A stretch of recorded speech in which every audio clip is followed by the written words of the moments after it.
That's exactly where we are. That's what we're doing. A very different take on Youth Day. But I just think it's so nice to be focusing in on what the youth are actually achieving here in South Africa as well. It's very important to look back at those 38 days and commemorate that particular occasion. But it's so important to have a look and see 20 years in democracy, how have the lives of the youth changed here in South Africa? And I think the arts plays an exceptional and a very important role when it comes to influencing the youth, taking the youth, giving them a hobby, giving them something to aspire to. I mean, you look at a guy like Leroy, who from Pretoria has managed to dance on some of the best stages in the world. And he's a 14-year-old kid coming from South Africa who is, I think, impressing some of these international dancers that are coming here to South Africa. So that's really what it's all about. I mean, it's just taking the youth and nurturing them.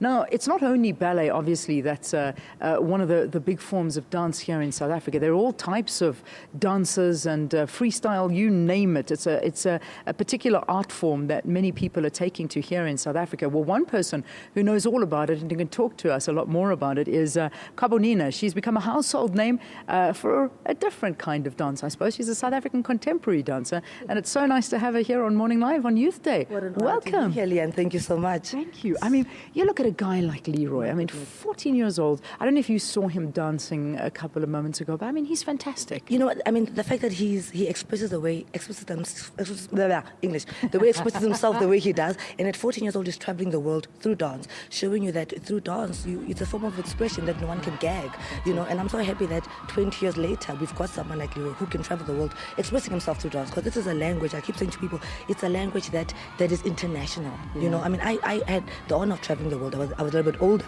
than Leroy, but traveling, doing African dance, doing contemporary dance, it's a huge honor. And dance is also a form of communication, the way we, you know, I mean, when you watch Sarafina, you know, which talks about June 16, where it was dancing, it was movement, it was motion, showing our expressing ourselves through motion, you know, through our emotions, through movement. And that's what makes dance such a beautiful thing. You can't gag a dancer. No, you can't. No. And that's what I like that. I absolutely love that phrase. I'm going to use it for many years to come. But now, in terms of, I mean, it's not only that you dance, and you have danced all over the world, and you've done exceptionally well. I mean, you are seeing what the youth are doing. I know that you're currently judging on one of the biggest shows here in South Africa, and you seeing what the youth are up to. And it's important that they have these things to take them off the streets and get away from the problems. Thank you for saying that, Leanne. You know what? I think that the best way for us to preserve our arts and culture is to impart our knowledge. I teach dance a lot. I love teaching dance. I love expressing a little bit of what I've learned. And I believe that also people like you, you know, also get out there and teach and motivate young people, because that's how we're going to keep our arts alive, and that's what we need. We need to impart our knowledge. A lot of people also, I think they just believe in, you know, being the dancer or being the artist without sharing that knowledge. So you need to share it, and you need to express yourself, and you know, it's almost like a broken telephone. You know, I need to, you know, pass on to the next one needs to pass on to the next, and pass on to the next. That's how arts works. You know, it's not a selfish medium. It's a very out there, expressive, it's a unifying medium completely. So that's why the fact that the ballerinas are here and this 14-year-old can go around the world expressing himself, that's what art does. It unifies people. So when I see people not taking art seriously, especially in our country, it hurts me that, you know, this is a medium that we have which can actually unify the country, and you're not taking it seriously. So do we not take it seriously enough? Because that's my next question. I mean, we look at government, we look at budgets that go into the different sectors, whether it be education and sports and this and that. And then it almost feels like arts gets a little bit of the leftovers. Quite right. How does that make you feel as a performer? You know, it hurts a lot, but you know what I've learned, Leanne? You can't slit your wrist and you can't always complain. You need to find a way to make a difference yourself. You know, so if you can get corporate sponsors, if you can get funding separately, you know, privately, you know, private corporates to support what you do and sponsor you, then you got to go ahead.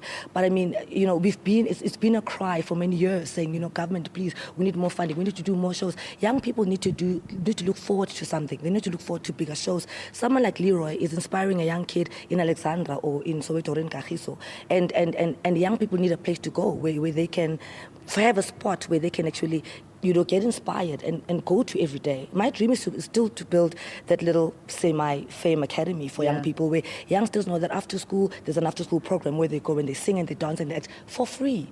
We still don't have that, so it's still a dream of mine, but it will happen. Yeah, I know one thing you talk about quite often is the fact that there are not enough teachers. No. And I know you speak out about that. Yeah, there's not enough teachers, and also there's not enough qualified and passionate teachers. Someone will just do it because, I got to do it. But we don't have passionate teachers who have been through that. I think what makes you a passionate teacher is when you've experienced dance, when you've traveled the world, when you know what dancing is about. It comes from within. Yeah. It's not just something that someone can just teach you. It comes from within you. So we don't have those teachers, number one. Number two, we don't have those teachers because there isn't funding for those teachers. Maybe if there was money to fund the teachers, there would be more teachers. But the arts sector needs passionate teachers for drama, for arts, for dancing, for all the sectors, even for visual arts, we need more teachers, So I feel like it's a whole project on its own that needs to be really looked at with a magnifying glass, because we're crying out as artists going, we are we feed the nation.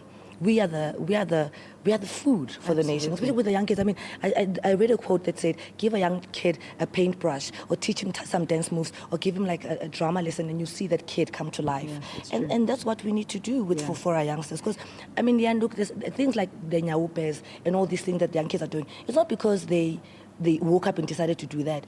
They feel there's nothing for them to do. They've got energy, but the energy is misdirected. So imagine if the energy was translated and transported to the right place, to a dance school, to a visual arts, to whatever. But they need that. They do. They're dying for that. I've often said, I mean, exactly what you're saying. I'm just saying that the arts is the soul of a country. Oh my God. And if you're missing that, then there's no soul in a country. And that's why we need to nurture the soul of our youth, most importantly.